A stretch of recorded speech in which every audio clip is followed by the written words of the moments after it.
Let us discuss modes in a linear system. This is an important idea, particularly when we analyze linear time invariant systems, and we would like to see what is the natural behavior of the system. So, often when we do measurements, given a sequence of output data from a system, one is interested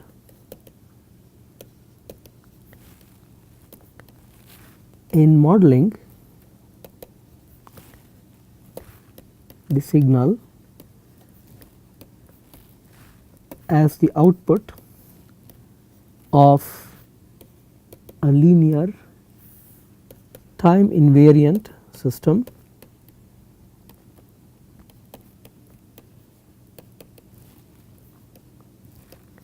and analyzing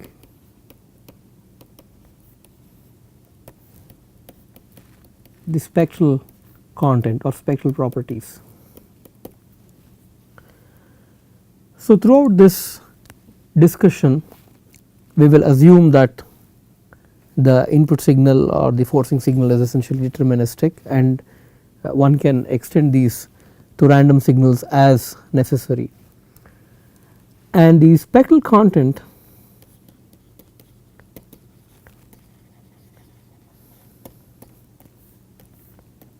is linked to system modes.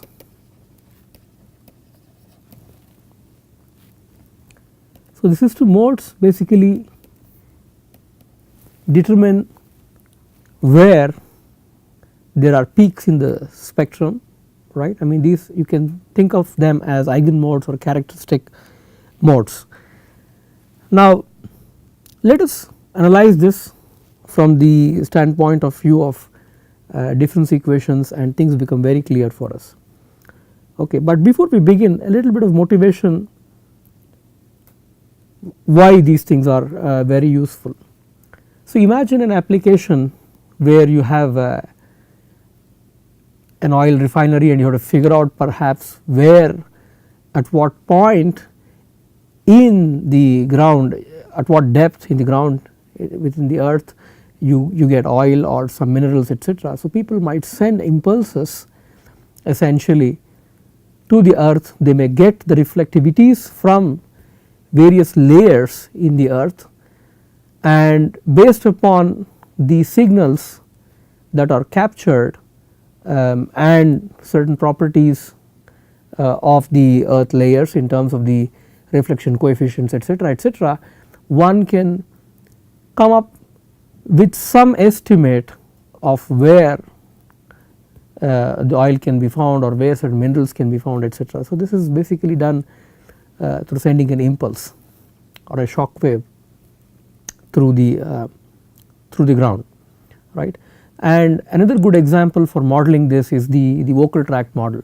So, if you have an impulse that is given to one end of this filter, basically if you can think about your vocal tract, that can be discretized as discretized and thought about as having sections of these acoustic filters which are coupled to each other, right, and giving the impulse at one end, going through this set of filters you can get actually speech. So, if you were to model these carefully, then you can kind of think about such modes. I mean, what are the natural modes in which the system will resonate towards, right. And let us see this from the linear systems angle. So, let us take an example.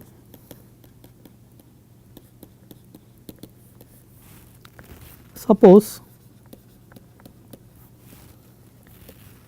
we have a difference equation given by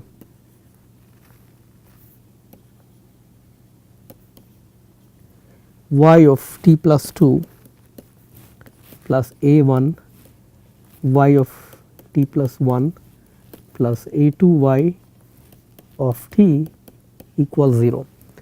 So, you have to realize the connection between mathematical abstraction and in practice, right. I mean, practical systems do not tell you that this is the governing equation, it is for the modeling people to figure out what is the right model that can fit observed data. So, in that sense we have to develop the theory and advance the modeling ideas forward, so that we can match reality as closely as possible. So, hypothetically let us assume in one case we have this difference equation. This is a homogeneous second order system. Okay. Now, if we take the z transforms on both sides of equation 1,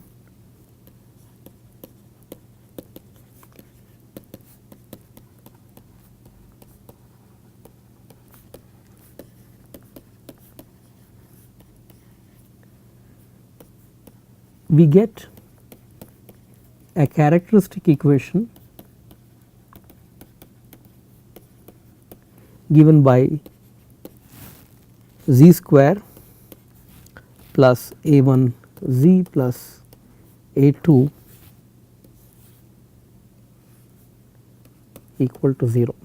I mean, if you take the z transforms, you will have this times z square plus a1 z plus a2 times y of z is 0, but y of z is not equal to 0, therefore this has to be 0, right. Z square plus a1 z plus a2 has to be 0.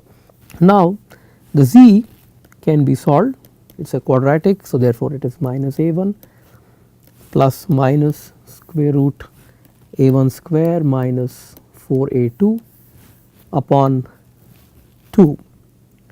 So, you have two solutions, P1 which is minus a1 plus square root of a1 square minus 4a2 upon 2, and you have P2 which is minus a1 minus square root of a1 square minus 4a2 upon 2.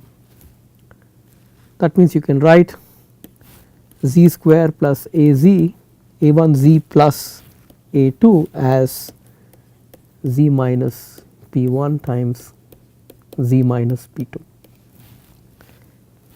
Now, we have two cases.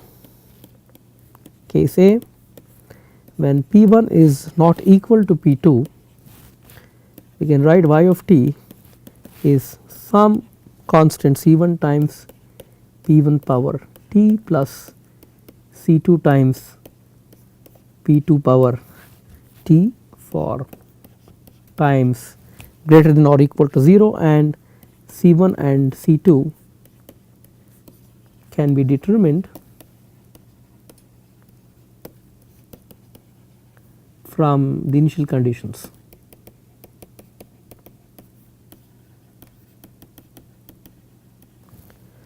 Right, I mean you know what y0 is, what y1 is, just plug in and then you can have two equations for solving the unknowns c1 and c2.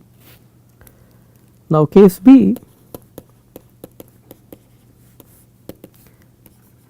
p1 equals p2, that means you have a repeated root, then y of t is c1 plus c2 times t times p of t, where p is the identical pole, which is p1 equals p2. So, this is basically from our theory of ordinary differential equations. So, differential equations you can think about the similar analog to difference equations, and from which you can build up this theory. Now, let us consider an example here. Suppose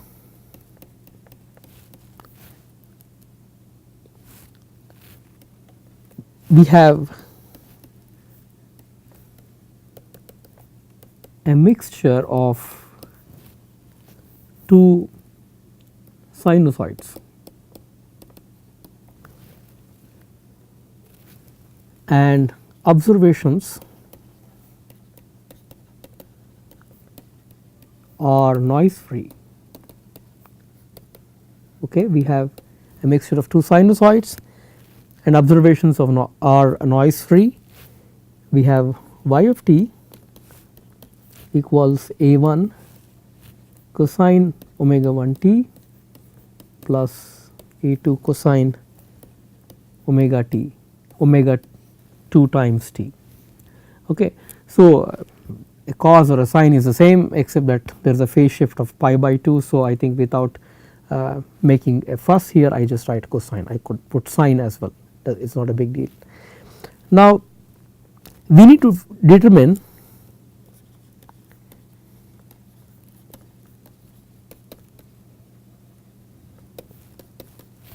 the mode frequencies. Okay. We need to determine the mode frequencies, and we need to figure out how many observations we need.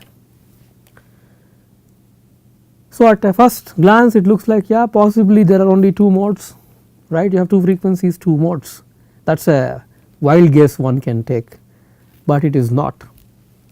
The reason is as follows.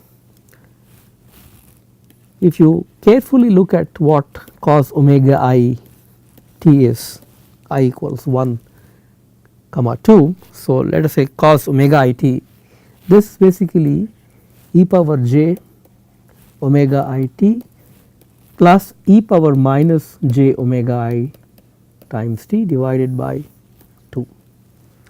We have two phasors, e power j omega t and e power minus j omega t, right. I mean, one is going in this direction, the other is going in this direction, and this is giving you the standing wave here, right. So, each cos omega I t has two modes. Therefore, you have two such frequencies here, omega 1 and omega 2. This implies y of t is governed by a fourth order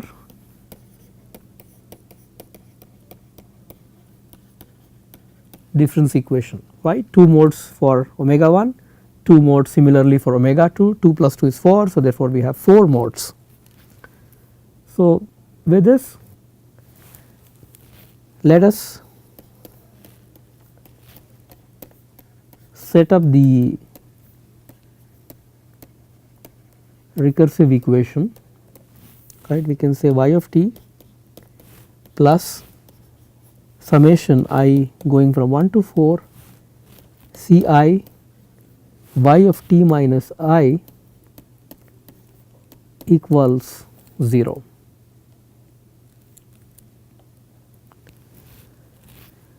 Now, let us expand this in matrix form. So, we have 4 unknowns,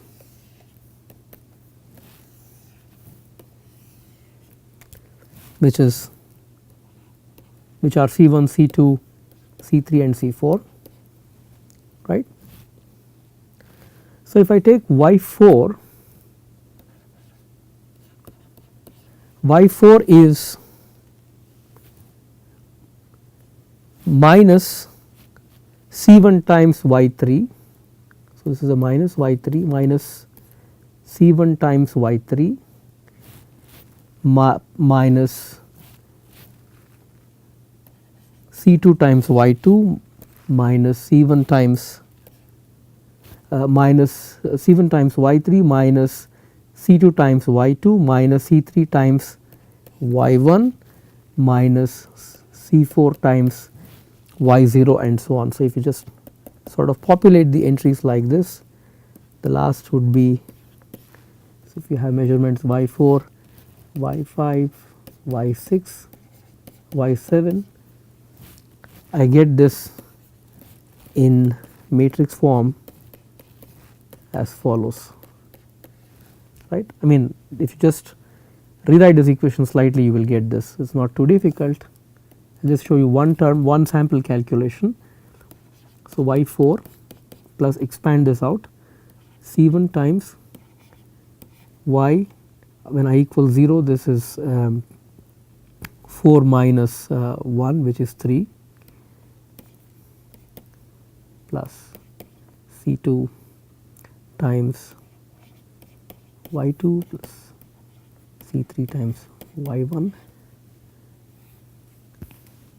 right, plus C4 times y0, this is equal to 0, so on and so forth. I mean, I am just expanding this equation and putting this in matrix form. So, assuming this the set of equations are full rank, right. I mean, this is a 4 by 4 matrix, assuming this is full rank, then you can solve for the tuple C1, C2, C3 and C4 towards the solution. And if you wonder how many measurements we needed, we need 8 measurements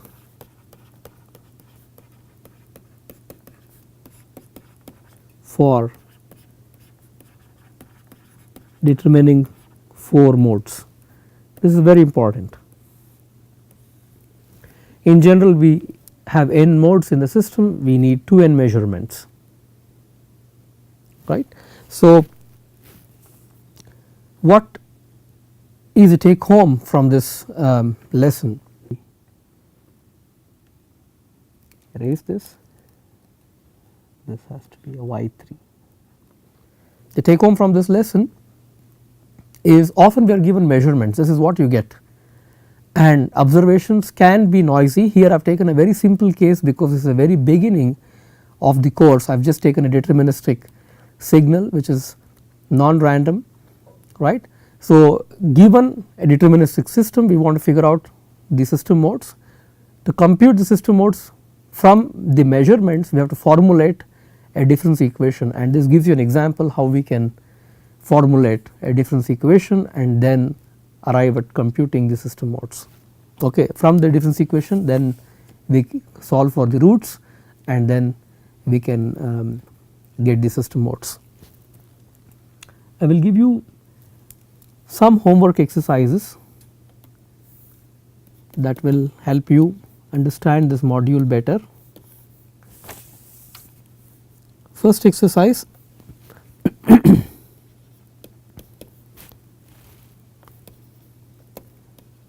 what are the modes for the linear ramp? Again I assume noise free. I give you a sequence which is 0, 1, 2 dot dot dot, right. This is a linear ramp. Now I am asking you what are the system modes for this signal. Next, repeat problem 1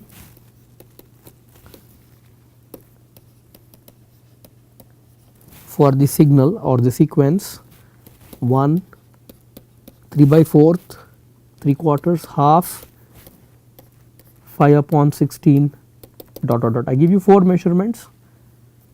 Can you compute the signal modes? The last is develop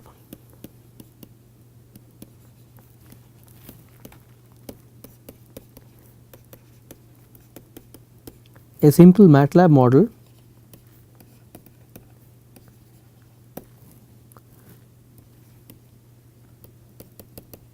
for the generalized mixture of sinusoids,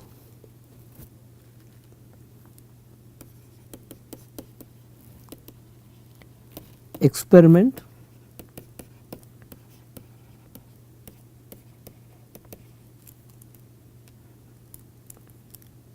with your choice of frequencies,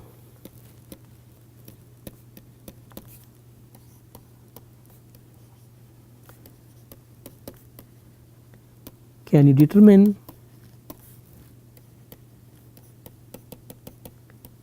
the amplitudes and the phases